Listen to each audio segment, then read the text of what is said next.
Hola, ¿qué tal? Soy Miguel Ángel Castro, pintor, muralista, ilustrador, escritor de graffiti. Y en esta clase hablaremos de elementos de los pueblos originarios en el muralismo y en el arte urbano. Eso se me ha encargado conversar con ustedes y eso es lo que con mucho gusto haremos y compartiremos ciertas nociones generales para poder adentrarse en esta interesante conversación. El curso va a contar de 2 clases en las cuales vamos a tratar de adentrarnos en esta conversación. Mi intención principal va a ser entregar ciertos elementos para poder adentrarse en esta conversación. Son 2 clases de media hora cada una, en las cuales esta, que es la primera, lo que haremos será tratar de pesquisar desde dónde se ha incorporado el elemento indígena dentro de este arte que estamos describiendo. Es decir, cómo hemos incluido, cómo se ha abordado esta temática. ¿Y por qué hago acento en la forma de cómo se ha abordado esta temática? Porque ciertamente es necesario decir que no podríamos sino hablar de una reflexión del arte indígena en el muralismo moderno, sino que a través de la evidencia del desarraigo, a través de la evidencia de la falta de conciencia y de inclusión de aquel elemento en la sociedad moderna. Es decir, cómo Occidente ha pasado a llevar todo este mundo, que es un mundo que está lleno de una tradición, ya veremos, lleno de una tradición tremendamente importante en infinidad de niveles. Niveles simbólicos, niveles de representatividad, nivel narrativo, niveles histórico, artístico, que está lleno de un mundo riquísimo, del cual conocemos una fracción. Digo esto porque ciertamente existe, digamos, y por eso hago la salvedad de hablar de muralismo moderno, porque ciertamente existe muchísima tradición pictórica importantísima hecha por propios indígenas, digamos. Si es que hay alguien que tendría que hablar de arte indígena o de el muralismo indígena, debe ser un mapuche o qué sé yo. Por supuesto que los hay, pero ciertamente no existe una construcción de un relato que tenga cabida como tal, y por lo tanto surge como necesaria esta conversación, digamos, y esta aclaración. Es decir, no sé, si es que vamos a hablar de muralismo indígena, podemos, no sé, la huaca de la luna, toda representación arquitectónica, ciertamente el hombre la ha decorado, siempre, desde el principio de las cavernas, que existe ya la intención de plasmar en la pared, digamos, algún tipo de representación. Por lo tanto, está ese elemento constituyente de un arte propiamente tal, con una lógica completa, digamos, simbólica, de estructura material, de cómo hacerlo, digamos, de técnicas, de temáticas, de simbología, de una cosmogonía completa, cada una de las culturas en sus diferentes aspectos. Entonces, lo que haremos en este curso será abordar desde la perspectiva moderna cómo el graffiti, el muralismo moderno y las expresiones contemporáneas en la calle, en el espacio público, han abordado esta temática. Eso haremos en el primer curso, que es este módulo que estamos hablando ahora, y en el segundo veremos aquello mismo, pero ya más ejemplificado con autor y con obra. Digamos, va a ser un repaso de autores y de obras modernas que tratan el tema y el elemento indígena dentro del muralismo y el street art y el graffiti. Si es que hay que hablar del elemento indígena o del factor indígena en el muralismo moderno y en el street art, o lo que actualmente se conoce como arte urbano, lo primero que hay que decir es que todo esto parte con el muralismo mexicano, con el movimiento del muralismo mexicano. El elemento indígena es, si no protagonista o factor que constituye la esencia del muralismo mexicano, del movimiento muralista. El muralismo mexicano nace a principios del siglo XX, nace como respuesta a la necesidad de poder establecer un arte nacional propio, identitario, que rescatase los elementos que constituían la base de la población mexicana que estaba siendo reivindicada con la revolución, que es el pueblo indígena, y frente a aquella necesidad financia a través del Ministerio de Educación la constitución de una escuela de arte. Y en esa escuela de arte es donde se forjan los grandes muralistas mexicanos, Rivera, Siqueiro y compañía. Son ellos los que toman elementos del mundo indígena y utilizan aquellos imaginarios para poder construir un lenguaje moderno, un lenguaje que hablase de una reflexión de la América Latina precolombina. Entonces surge como arte oficial, un arte de influencia indígena en los albores de la Revolución Mexicana, cuando ya los ideales de la Revolución Mexicana se transformaron en una nueva constitución en 1917 y surgió un nuevo gobierno, el gobierno de Obregón, y ahí se llenó, se empapó, la política del factor social. Ahí surge esta reflexión en la pintura del elemento indígena, pero surge desde la política y desde el mundo occidental. Y es importante aclarar esto porque es justamente uno de los pecados del acercamiento del poder con las temáticas indígenas a través del arte, es el blanqueamiento. Es una forma de acercarse como tratando de excusar una preocupación. Es fácil hacer un mural,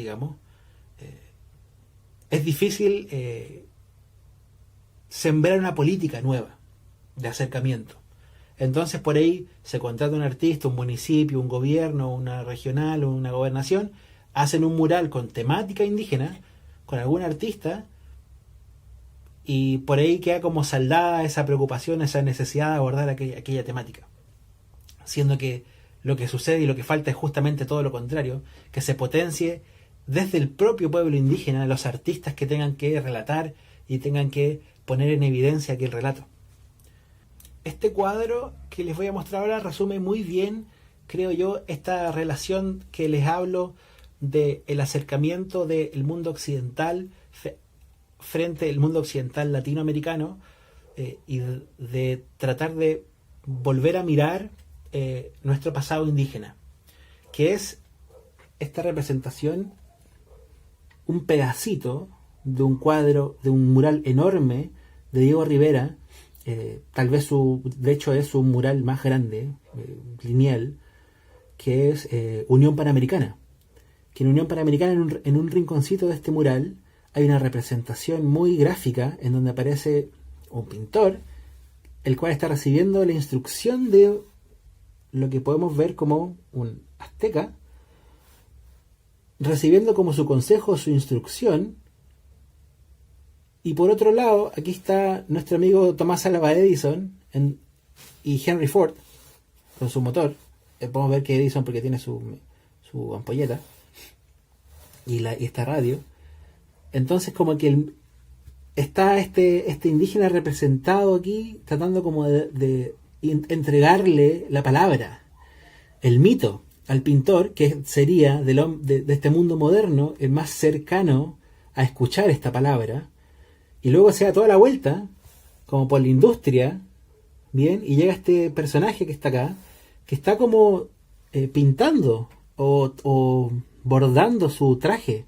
Es decir, como la vuelta de la industrialización al propio origen. Es decir, creo que es muy gráfico esta imagen de este mural para ejemplificar justamente un acercamiento desde este mundo del muralismo moderno a el elemento indígena.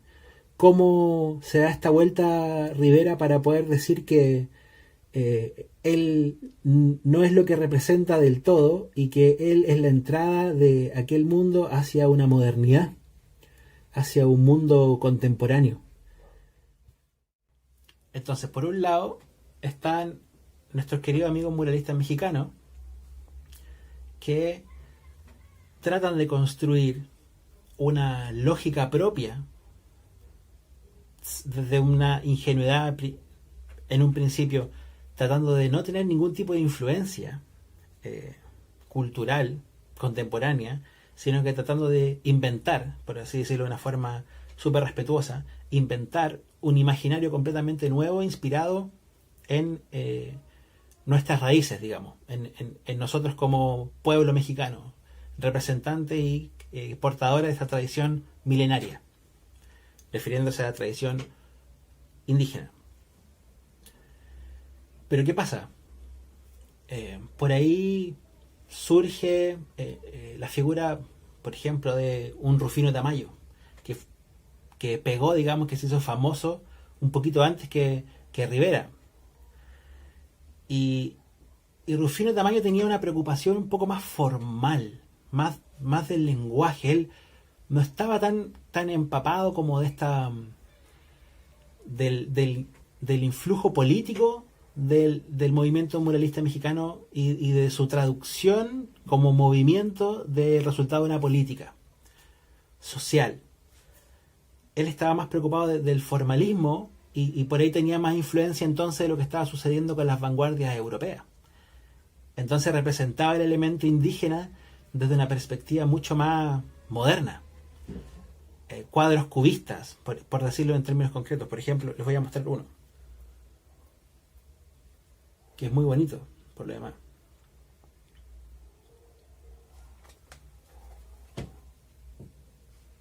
Ese es un cuadro de Rufino, es un mural, perdón. Este es un mural de Rufino Tamayo que se llama Dualidad. Hay una preocupación por llevar un lenguaje moderno, la representación de un mito, digamos, fundacional mexicano, digamos, un mito náhuatl, una cosa, digamos, muy antigua, digamos, muy en las raíces del pueblo profundo y antiguo mexicano. Los náhuatl, digamos, recordemos, son aquellos pobladores o aquellos conjuntos de pueblos de los cuales salieron, de ahí salieron los nicaraguas, pero de ahí viene Nicaragua, de ahí de los náhuatl, la parte que se fueron a México, los mexicas, que fueron los aztecas, son los mexicanos, los pipiles después se fueron a Guatemala. Es decir, es una cosa que tiene miles de años, una tradición muy antigua, que representa la dualidad clásica que está en todos los pueblos, que es la dualidad de día y noche, bien y mal, la luz y la sombra, digamos, que es Quetzalcóatl peleando con el jaguar, y lo que hace Tamayo es poner estos elementos amarillos como justamente para poner un punto del contrario en lo propio, como el yin y el yang, digamos, una representación moderna de un mito fundacional. Digamos, hay una intención, hay una idea de tratar de generar un lenguaje propio, artístico, que hablase de la América, que hablase de los pueblos precolombinos desde una perspectiva moderna, desde una perspectiva, desde una reflexión intelectual. Y esto es importante decirlo porque si bien el muralismo mexicano puso esas temáticas y esa estética preciosa, esos verdes talos, ese rosa mexicano, entonces estos colores que vienen de los zarapes, toda esta influencia maravillosa, hermosa del arte indígena, del arte de los pueblos precolombinos, la puso ahí como en evidencia, la sacó, digamos. Pero también hay que entender de que, como se trataba de un gobierno que ya habían derrotado a Porfirio Díaz en la Revolución Mexicana, estaba formándose un gobierno socialista, estaban viniendo las ideas de la izquierda. Por tanto, quienes estaban ahí con la posibilidad de hacer y de construir este arte que hablase de estos temas era el hombre blanco, digamos. No estaba ahí un indio pintando, por así decirlo, digamos. No estaba ahí, estaba Rivera. Y Rivera era un burgués, un hombre blanco con la posibilidad de poder acceder a recursos, en muchos casos gigantescos, porque lograron hacer grandes proezas artísticas. Esta tradición de este muralismo indígena, socialista, mexicano, revolucionario, tiene repercusión en la escuela muralista latinoamericana hasta el día de hoy. Existe todavía una tradición de esa pictórica muy presente, sobre todo en países donde hubo procesos revolucionarios en dictadura, en Argentina, en Perú, en los países donde hubo ese proceso y había una identidad y una fuerza del pueblo indígena fuerte, se unieron esos conceptos. Y hay mucho movimiento muralista que conserva aquella estética en el norte de Argentina, en Corrientes, en muchos lugares de Perú, en muchos lugares de Bolivia. ¿Para qué decir en el propio México? Está lleno de esa influencia y se nota hoy en día la mixtura de esa influencia con el mundo contemporáneo del muralismo y del graffiti y de la democratización de las herramientas que permite el graffiti y las latas de spray y toda la revolución que conllevó que que los seres empezaran a rayar la calle, que es donde surge y se junta con este segundo fenómeno que es el de la influencia cultural espontánea y que poseemos todos por el hecho de ser latinoamericanos y por tener una tradición indígena en nosotros, que es parte nuestra. Puesto que ya a esta altura, digamos, quienes se pueden dar cuenta de lo que sucede en la calle hay un lienzo absolutamente libre. Entonces existe la posibilidad de generar imágenes y generar un discurso, un diálogo visual con muy pocos elementos. Ya no se necesita que el Ministerio de Educación, en el caso de los muralistas mexicanos, financie grandes obras y grandes edificios para que tú puedas llegar y con tus recursos y con tus materiales ir y hacer algo más o menos similar. Entonces por ahí las imágenes empiezan como a empatarse unas con otras y ya no existe tanta conciencia muchas veces de la utilización de la imagen por sí misma, y hecho del cual está llena la literatura y el uso del lenguaje, de la influencia de los pueblos indígenas que tenemos nosotros que no somos conscientes, porque es parte nuestra, es tan parte nuestra que ni siquiera nos la hemos preguntado muchas veces, lo cual es terrible puesto que deja en evidencia también el desconocimiento y repito, el desarraigo de aquel espacio. Y en esa tradición, en esa segunda tradición, podríamos enmarcar muchas de los relatos y de las formas de hacer arte moderno vinculados con el grafiti y el muralismo. Está llenísimo de pintores que utilizan imaginarios y cosmovisiones ancestrales de los pueblos ancestrales en la construcción de sus temáticas, en la construcción de sus paletas de colores. De eso hay muchísimos ejemplos. Es una de las temáticas más recurrentes del muralismo, del neomuralismo latinoamericano, en la reivindicación indígena. Hay muchísimos ejemplos. En la segunda parte del curso vamos a entrar un poco más en aquel aspecto, en mostrar más ejemplos puntuales de artistas y de obras. Ahora me gustaría más bien que nos centrásemos en el fenómeno y en el entendimiento de ciertos conceptos principales. Con respecto a este mismo tema, de la influencia cultural del mundo indígena en la producción del muralismo y del street art, hay que hablar necesariamente de lo que pasó, por ejemplo, en octubre en Chile, en donde la iconografía, los símbolos mapuches se tomaron las calles. Y se tomaron las calles no necesariamente por lo que representa la simbología en sí mismo, y de ahí muchas veces es una apropiación espontánea, sino que por lo que simboliza en ese contexto, digamos, por lo que simboliza el ser mapuche, más que por el símbolo en sí mismo. Por ejemplo, un clásico, Meli Huitran Mapu, nuestra querida representación del mundo, tierra de los 4 orígenes, que es muy interesante porque está en todos lados, está en la bandera del Colo. Y muchas veces, claro, sospechamos que significa algo, por supuesto, pero en verdad como que puede que no nos interese tanto su significado real, sino que nos interesa su poder. Y en ese sentido cumple perfectamente su función. Esto está en la calle en todos lados, siempre lo ha estado, pero desde octubre hasta ahora la reivindicación del imaginario mapuche ha sido feroz. Básicamente por lo que decíamos en un principio, porque existe, digamos, una conciencia de que falta mucho por hacer, existe una conciencia de un duelo, existe una conciencia de algo que no hemos hecho y que debiésemos solucionar de alguna forma, y cuando las cosas, cuando tienen ese poder y no salen por la vía que corresponde, empieza a salir por cualquier lado. Eso pasa en la calle. Y lo digo desde una perspectiva de que aquella inocencia y la utilización del el elemento es una puerta de entrada, no es una crítica, es una puerta de entrada a conocer lo que significa, justamente. Por eso creo que muchas veces cuando se habla de apropiación cultural,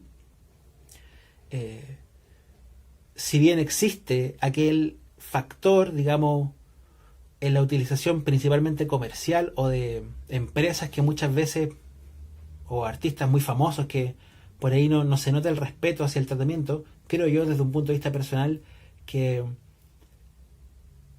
estamos tan vinculados a una tradición de la mixtura, por lo menos nosotros como latinoamericanos, que el elemento indígena también es nuestro, digamos, y podemos utilizarlo como una influencia y tener libertad si es que hay respeto, digamos.